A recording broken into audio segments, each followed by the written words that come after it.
Chers auditeurs, je voudrais une fois de plus vous remercier, vous que nous suiviez sur notre télévision. Ça nous fait plaisir. C'est pourquoi à chaque dimanche, nous tenons à faire le résumé de notre message. Vous savez, aujourd'hui, c'était un jour spécial dans nos églises. On appelle la rentrée triomphale. C'est pourquoi nous avons prêché sur ce texte. Et dans le monde entier aujourd'hui, c'est la rentrée triomphale où Jésus a inauguré la semaine spirituelle, la semaine sainte, où il a donné un enseignement avant d'aller sur la croix. C'est pourquoi dans le texte, nous avons partagé en 4 points. Le premier point était l'accomplissement des prophéties de la parole de Dieu. Parce qu'on a vu la vie de Jésus-Christ, tout a été prophétisé par les prophètes. Et il y avait un élément qui n'était pas encore accompli, c'est que la rentrée triomphale dont Zacharie avait parlé, Zacharie, le chapitre 9, verset 9, qui disait que les filles de Jérusalem, soyez à la légresse, car votre roi vient de chez vous, assis sur un âne. Et nous avons dit que, vu que le temps s'approchait pour aller sur la croix, et cela n'était pas encore accompli, c'est pourquoi Jésus a tenu à accomplir cette promesse. Il a envoyé 2 de ses disciples d'aller amener un ânon sur lequel il est assis. Il est rentré à Jérusalem sous les acclamations. Les gens chantaient pour la gloire de l'Éternel. Quand les gens ont commencé à glorifier Dieu, les pharisiens lui ont dit: Seigneur, reprends tes disciples. Jésus leur a dit: non, l'heure est venue pour que je sois glorifié, élevé publiquement. Si les disciples ne crient pas, les pierres crieront pour manifester, glorifier Dieu ce jour-là. Et c'est ainsi qu'il est rentré à Jérusalem. Quand il rentrait, il a vu la ville de Jérusalem, qui n'a pas reconnu Jésus-Christ. Jésus a commencé à pleurer. Il a versé les larmes. Il dit: Jérusalem, Jérusalem, si tu connaissais ce jour-là où tu as été visité, malheureusement, ce jour est caché de toi. Les choses qui appartiennent à ta paix, elles te sont cachées. C'est pourquoi il a pleuré sur la ville de Jérusalem. Voici le résumé de notre texte. Et nous avons choisi 4 points, comme j'avais commencé à le dire tantôt. Toute la parole, les prophéties s'accompliront. Celles qui sont déjà accomplies, celles qui restent s'accompliront.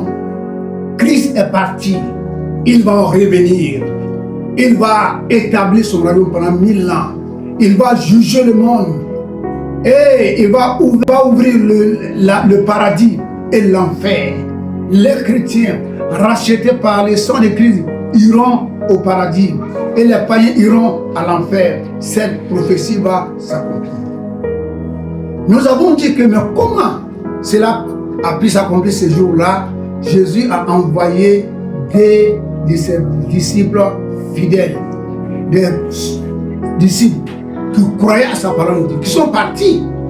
Et aujourd'hui, pour accomplir la parole de Dieu, le travail de Dieu, Jésus a besoin aussi des hommes fidèles, des hommes obéissants, des hommes même qui peuvent risquer même de leur vie. Et s'il y en a, ce sont eux que Dieu prend pour faire son travail aujourd'hui. Et nous avons dit aussi que quand les gens ont commencé à se plaindre, Jésus a dit: non, non, non, l'heure est venue. S'ils ne le font pas, Dieu trouvera d'autres moyens pour le faire. Le travail de Dieu qui nous a confié, nous ne sommes pas indispensables dans l'œuvre de Dieu, seulement c'est une grâce qu'il nous a fait. On a demandé à chacun de se donner, de faire l'œuvre de Dieu, l'œuvre qu'il nous a confiée. Si nous ne le faisons pas, d'autres le feront à notre place. Et malheur à nous, si nous ne faisons pas notre travail, s'il y a des gens qui vont le faire à notre place. Et nous avons terminé pour dire que pourquoi Jésus a pleuré sur Jérusalem? Jérusalem n'a pas reconnu le temps où elle a été visitée. C'est la même chose pour nous. Dieu nous a visités.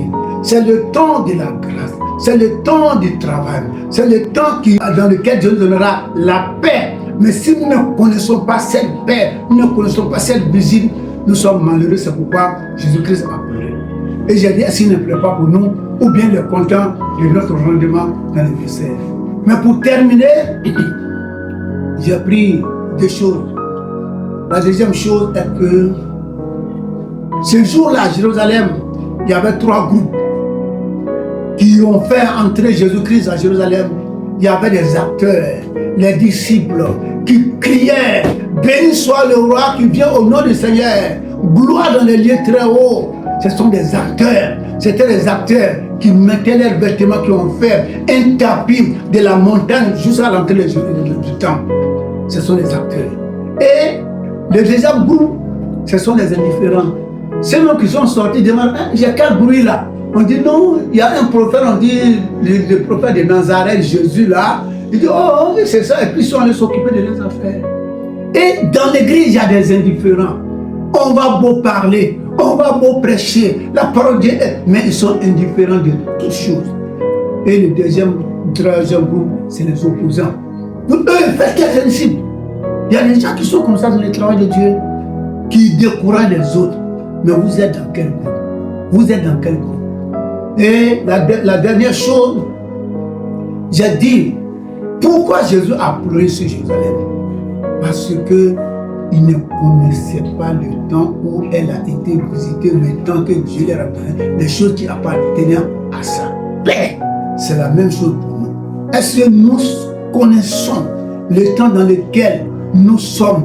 Est-ce que nous saisissons les opportunités, cette grâce? Est-ce que nous savons que c'est le temps de la grâce? C'est pourquoi, après cette fête, je voudrais que tout recommence à nous. Que le Seigneur vous bénisse abondamment dans le nom de notre Seigneur Jésus-Christ et Sauveur. Amen.